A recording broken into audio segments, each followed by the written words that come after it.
Today I thought we'd talk about something slightly different, and that is the ChatGPT, which is unlike anything you've probably seen before.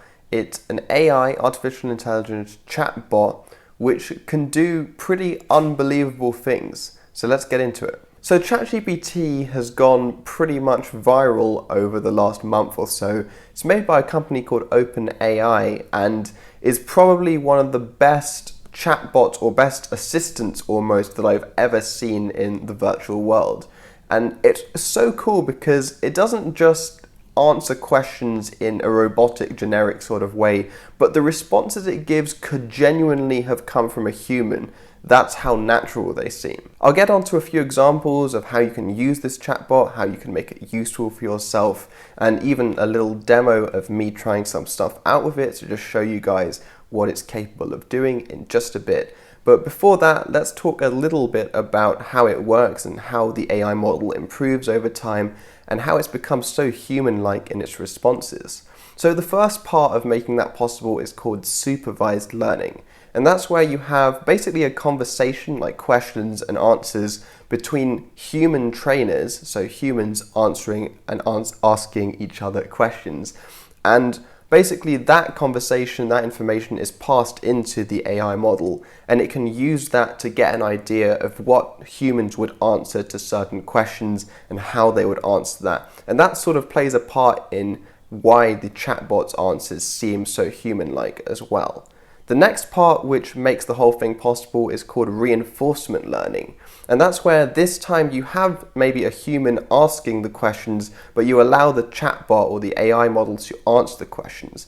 And then a human trainer can rank the answers, and that information can be passed back into the model as like a sort of reinforcement cycle, and that allows the chatbot to improve over time. And then the final thing is just by using user data of, whether the user got what they wanted from the question they asked and that sort of idea. And that information can be passed back into the AI model and it can use that to improve as well. So that's a brief explanation as to how this whole thing comes together.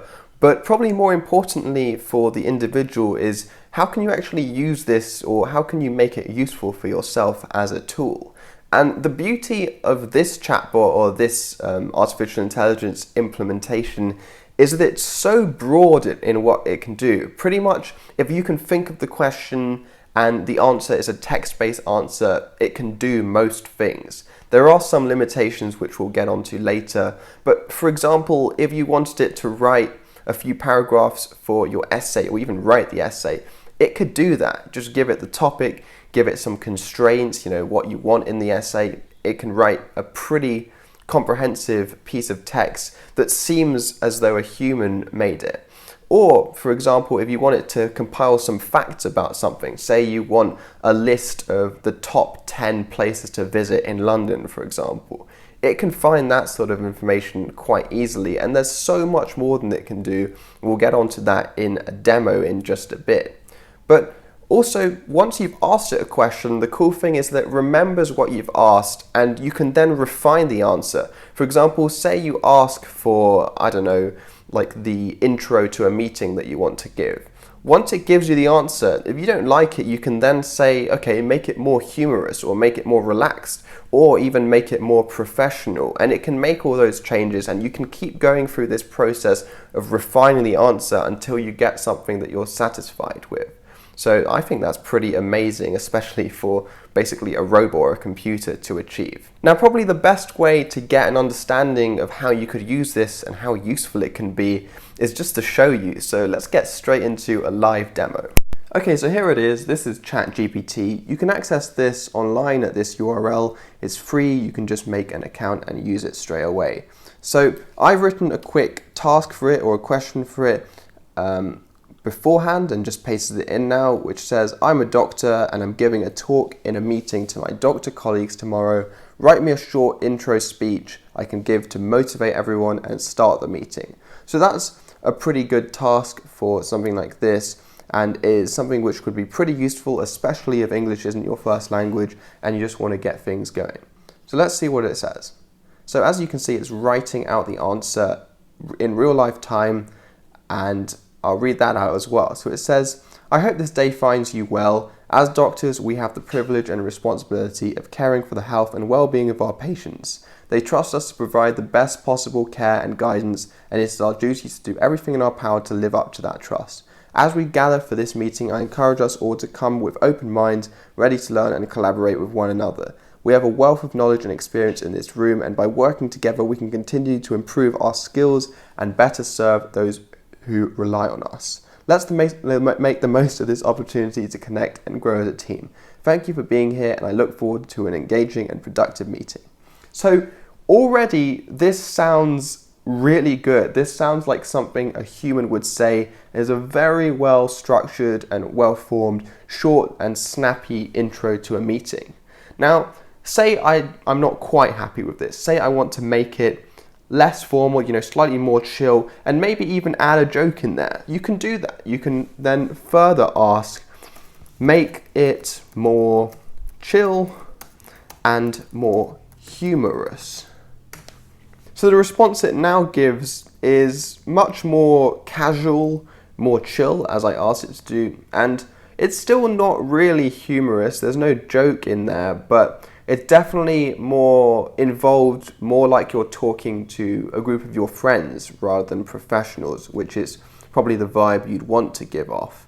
For example, it says, let's kick back, relax, and make the most of this time together, which sounds very human-like. And it also keeps some serious parts, like we want to help people live their best lives, which is what doctors would want to do. And it talks about teamwork, a team of doctors, which is really nice. It also ends with, thanks for being here, and let's get this show on the road. So the general atmosphere, the general vibe that this gives off is very human-like and quite sophisticated, really. So it's pretty exciting that you can get a chatbot or a robot to come up with an answer like this. I would happily give a speech like this to intro a meeting. Okay, so that's an example of something which you can do with this tool, but let's get into a few of the drawbacks when it comes to using this. And the first one is something that I came across when using the tool quite extensively. And that's that for some reason, it can't do very specific tasks that involve searching the internet.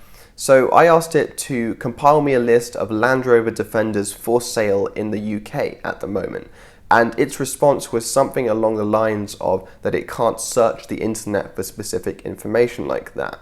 But the strange thing is that with other things that you ask it, like compiling lists of facts and stuff like that, it's pretty obvious that it is searching the internet for that information, or at least that's what I think it's doing.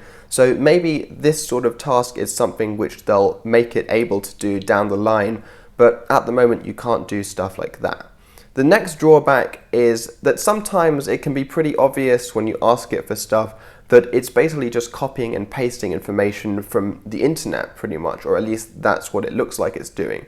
So if you ask it to write a specific code program, or if you ask it to gather some facts, it's most likely just searching the internet or looking on the internet for those and compiling what your response would be.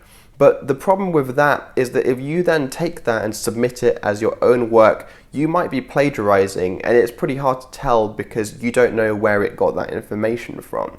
So you have to be quite careful when doing this sort of task and submitting this as your own work, which is a slight drawback as well. But probably the most serious, or the next drawback, is that it can get things pretty badly wrong sometimes, even with factual-based tasks. So if you ask it, for example, to compile you a list of the fastest sea animals, there was an example where it didn't just respond with animals, but it also included some vehicles and machines in there as well, because for some reason maybe the names were similar, but it couldn't distinguish between what was an animal and what was just a machine or a human creation. So that's an understanding thing, or a contextual thing, which it will probably get better at doing further down the line, especially as it gathers more data. But at the moment, you have to be quite careful with what you use it for, since it can make some pretty bad mistakes, which a human never would make. The final drawback is a drawback which isn't really a drawback, if that makes any sense. And that's that at the moment, as expected, it's a chatbot, so it responds in the chat with information, and if you want to use that, you might write it out in your own words or copy and paste it into a document, for example. But further down the line, I could see them improving the tool to the point where you could ask it to spit out an Excel spreadsheet, for example, with your information, or write you an essay and email it to someone as a Word document. That's the sort of thing that would take this tool to the next level into a piece of software that companies could actually use instead of having to copy and paste information. Anyway, that's quite subjective. That's just something that I could see it doing in the future to become even more useful. But that's everything I have to say about ChatGPT. Definitely go online, make an account and try it out for yourself, because not only would you be providing some more data to improve the AI model, but also it's just extremely useful for certain tasks in your day-to-day life. But if you like the video, then definitely leave a thumbs up, and if you want to see more content like this in the future, then subscribe to the channel and smash that notification bell below.